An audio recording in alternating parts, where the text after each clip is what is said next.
सदा सत्स्वरूपं चिदानन्दकन्दं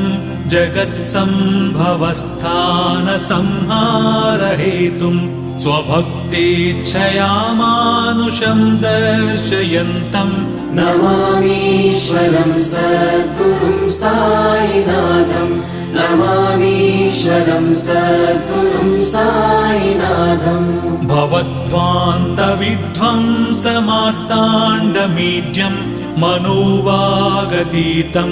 मुनिर्ध्यानगम्यं जगद्व्यापकं निर्मलं निर्गुणं त्वां नमामीश्वरं सद्गुरुं साईनाथं नमामीश्वरं सद्गुरुं साईनाथम् भवाम्बोधिमग्नार्दितानां जनानां स्वपादाश्रितानां